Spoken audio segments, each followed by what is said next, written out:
Good morning student. So last class में मैंने आपको पढ़ा था gas law.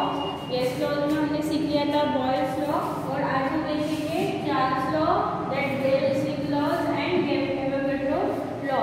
So Charles law किसके बीच में रिलेशनशिप बताता है, मैंने जैसे बताया था ये जो गैस लॉज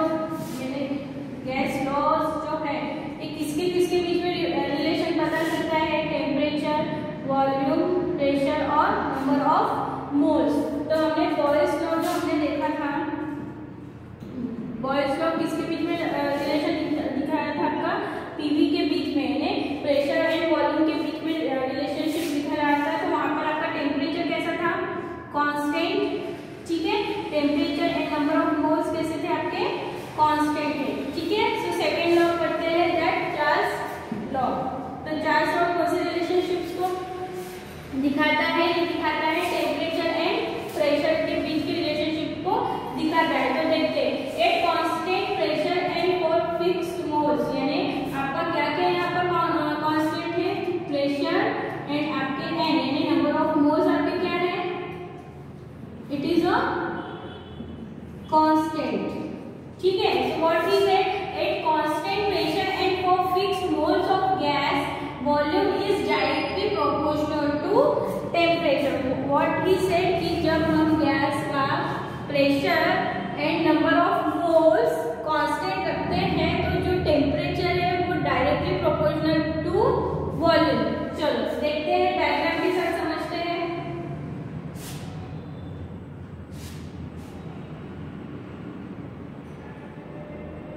ये हमारा एक कंटेनर है, ठीक है। इसमें आपको क्या लगा है, पिस्टन लगा है। पिस्टन लगा है वो जो कैसा है, मूवेबल है, कैसा है आपका, मूवेबल पिस्टन लगा है जो मूव कर सकता है।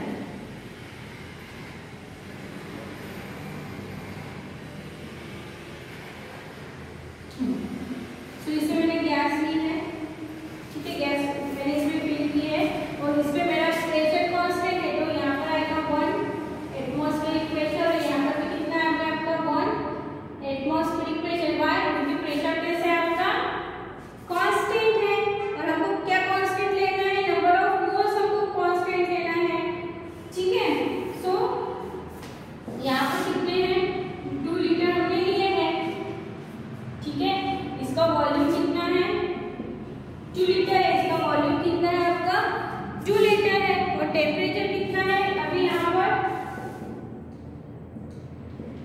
T1 है, ठीक है। समझ में आ रहा है, मैंने एक कंटेनर लिया है, उसमें एक पिस्टन मैंने लगाया है, ये पिस्टन कैसे मूवेबल है, ठीक है। इसमें मैंने गैस फिल की है जिसका वॉल्यूम कितना है 2 लीटर, और टेम्परेचर कितना है T1, और हम लोग कितना प्रेशर लगा रहे हैं, 1 एटमॉस्फेरिक प्रेशर लगा रहे हैं। अब इसमें क्या कर रही हूँ मैं, हीट कर रही हूँ, तो क्या हो गए, जो इसके बीच के जो पार्टिकल्स है वो मूव करेंगे, इसके बीच के जो पार्टिकल्स है, गैस के पार्टिकल्स क्या करेंगे, मूव करेंगे, यानी उसमें कौन सी एनर्जी उनकी इंक्रीज हो जाएगी, काइनेटिक एनर्जी इंक्रीज होगा, यानी वो जल्दी फास्ट में वो मूव करेंगे। तो वो मूव जब कर रहे हैं तो ये अपना जो प्रेशर है इस पिस्टन में भी लगाएंगे, ठीक है। तो ये पिस्टन पे अपना जो प्रेशर है वो लगा रहे हैं, तो पिस्टन कहाँ गया, ऊपर गया। तो आपने अगर टेम्परेचर बढ़ाया तो वॉल्यूम भी क्या हो गया, इंक्रीज हो गया, इंक्रीज हुआ ना। पहले 2 लीटर था, इतनी जगह थी गैस ने, हमने हीट दिया, काइनेटिक मॉलिक्यूल्स की काइनेटिक एनर्जी बढ़ गई, और हमारा वॉल्यूम कैसा हो गया, इंक्रीज हो गया, और हमारा टेम्परेचर कितना रहेगा यहाँ पर T2, हीट दी है, एंड टेम्परेचर पे क्या हुई है, टेम्परेचर कैसा हुआ है, इंक्रीज हुआ है। समझ में आ रहा है। So we can say that temperature is directly proportional to volume. अगर मैं टेम्परेचर बढ़ाती हूँ गैस के मॉलिक्यूल्स का, तो उनका क्या इंक्रीज होता है, वॉल्यूम भी इंक्रीज होता है। Clear, yes. चलो, तो इसको हम लोग ऐसे लिख सकते हैं, K2 is the constant that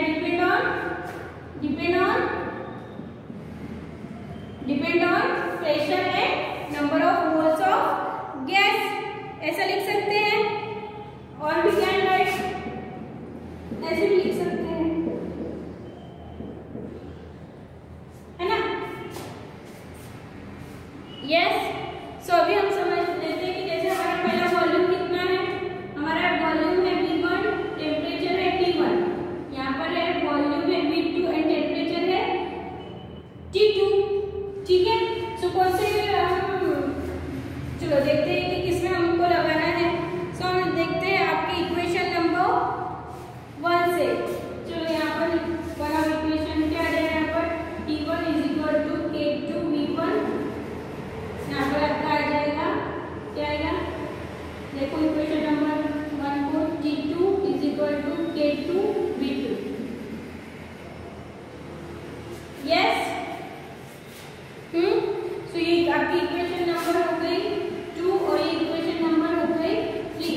क्या लिख सकते हैं? फ्रॉम इक्वेशन 2 and 3 से हम लोग क्या लिख सकते हैं? T1 upon V1 is equal to क्या हो जाएगा आपका? T2 अपॉन V2, ऐसे लिख सकते हैं ना। और क्या लिख सकते हैं? T1 upon T2 is equal to V1 upon V2। Clear? और एक बात कि जब आपकी ये T/V की वैल्यू जो आएगी ये हमेशा कैसी रहेगी? कांस्टेंट, यानी आप कौन सा भी, अगर आपका टेम्परेचर 200 है, आपका अगर हम लोग टेम्परेचर ले रहे हैं 200 और वॉल्यूम में ले रही हूँ 600, अगर टेम्परेचर लिया मैंने 200, वॉल्यूम लिया मैंने 600, तो T/V का कितना आएगा आपका? आपका आ जाता है 0.5, कितना है? 0.5। अगर मैं फिर से आपके टेम्परेचर वॉल्यूम को इंक्रीज करती हूँ, मैं ले रही हूँ 400, 800, तो ये कितना है आपका? 0 है। आपका T/V की वैल्यू कैसे आ रही है? कांस्टेंट आ रही है। क्लियर? ठीक है, इसमें आपको एक टर्म दी है, हम लोग ग्राफ से समझते हैं, एक टर्म आपको दी है दैट आइसोबार। चलो ग्राफ के साथ समझते हैं। यहाँ पर है आपका वॉल्यूम और हमको क्या लेना है? वॉल्यूम के साथ आपका क्या है? टेम्परेचर। इधर क्या आ जाएगा आपका? टेम्परेचर। ठीक है, तो टेम्परेचर हम लोग किसमें ले सकते हैं? 0 डिग्री सेल्सियस में, 0 डिग्री सेल्सियस, और वी कैन टेक 273 केल्विन। ठीक है, अगर 0 डिग्री सेल्सियस की अगर मैं पीछे जाऊंगी तो ये माइनस में चालू हो जाएगा, तो आपका क्या आ जाएगा? माइनस 273.50 डिग्री सेल्सियस, और इधर आपका आएगा 0 केल्विन। ठीक है, सो यहाँ पर मैं क्या इंक्रीज कर रही हूँ? समझ लो, यहाँ पर मेरे क्या है? ये वॉल्यूम इंक्रीज कर रही हूँ तो टेम्परेचर भी क्या हो रहा है? इंक्रीज हो रहा है। वॉल्यूम इंक्रीज कर रही हूँ तो टेम्परेचर भी क्या हो रहा है? इंक्रीज हो रहा है।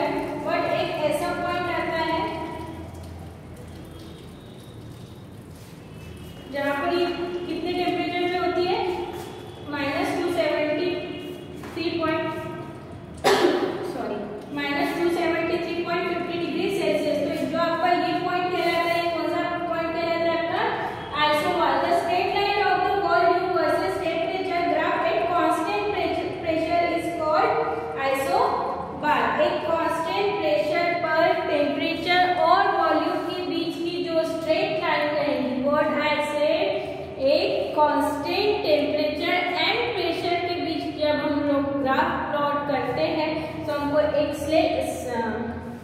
एक हमको स्ट्रेट लाइन मिलती है, तो हमारा क्या कहलाती है? आइसोबार। क्लियर? चलो नेक्स्ट लॉ देखते हैं, गे-लुसिक लॉ। व्हाट, ये किसके रिलेशनशिप को दिखाएगा? प्रेशर एंड टेम्परेचर के रिलेशनशिप को दिखाएगा। What he said, at constant volume and pressure of a fixed amount of gas is directly proportional to its absolute temperature। यानी अभी यहाँ पर हमने क्या लिया है? प्रेशर एंड टेम्परेचर लिया है, तो कांस्टेंट क्या होगा यहाँ पर? And number of moles and volume will be constant. Clear? So इसको हमको इसको ऐसे लिख सकते हैं, है ना? जो आपका K3 है वो किसके ऊपर डिपेंड करेगा? आपका Kg कांस्टेंट है, वो किसके ऊपर डिपेंड करेगा?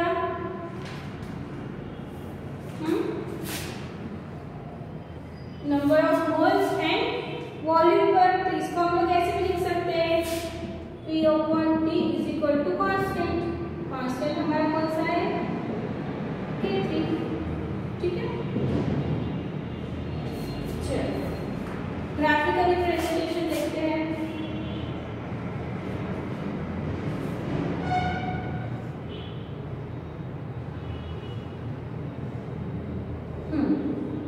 सो ये हमारा प्रेशर है, ये क्या बोल रहा है?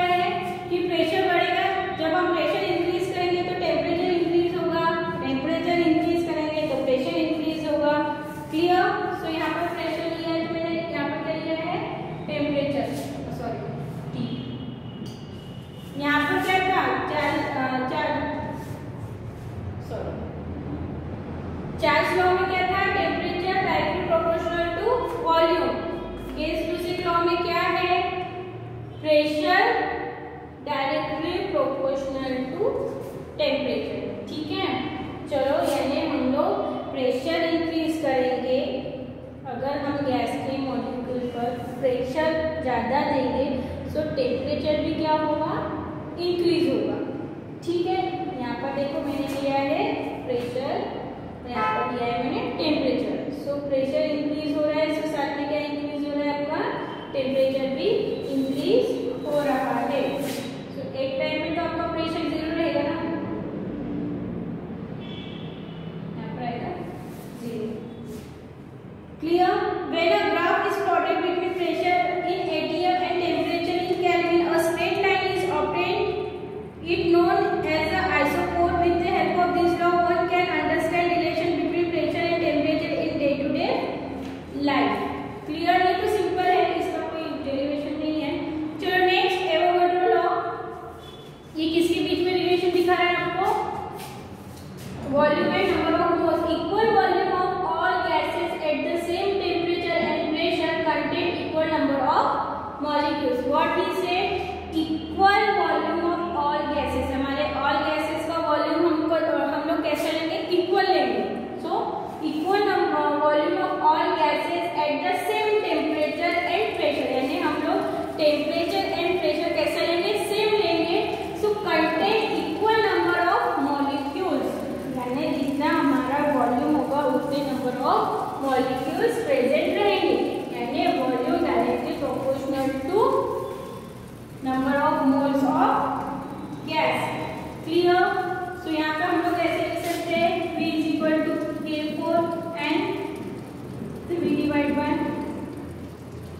किसके ऊपर डिपेंड करेगा आपका K4, किसके ऊपर डिपेंड करेगा, at constant temperature and pressure. यहाँ पर आपका टेम्परेचर एंड प्रेशर कैसा रहेगा, कांस्टेंट। ठीक है, सो आपका जो ये K4 है, K4 है वो किसके ऊपर डिपेंड कर रहा है, आपका टेम्परेचर एंड प्रेशर के ऊपर डिपेंड कर रहा है। चलो जब डायग्राम के साथ समझते हैं, 6.022 × 10⁻23 आपका एवोगाड्रो नंबर है। ठीक है, मॉलिक्यूल्स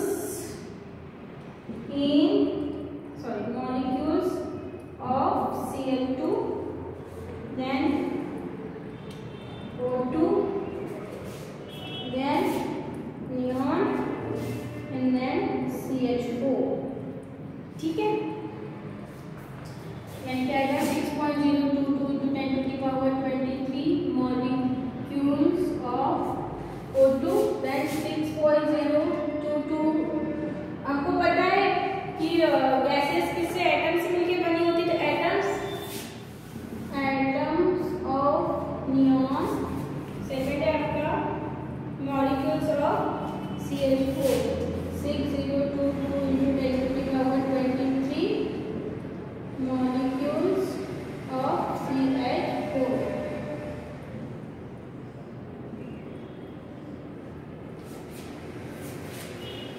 सो यहाँ पे क्लोरीन की इसमें देखते हैं, chlorine gas at 0 degree Celsius and 1 atm। ये आपका गैस है, वहां पर 0 degree Celsius and 1 atm temperature पे क्लोरीन कैसे फॉर्म में होती है, गैस फॉर्म में होती है। ऑक्सीजन भी सेम गैस फॉर्म में होती है। ठीक है, neon also gas and methane also gas, और ऑल्सो ये भी आपकी गैस है, ये भी आपकी गैस है। ठीक है, सो वॉल्यूम कितना रहेगा इन सब गैसेस का, 0 degree Celsius and 1 atmospheric pressure पर इनका वॉल्यूम कितना रहेगा, 6.022 × 10⁻23।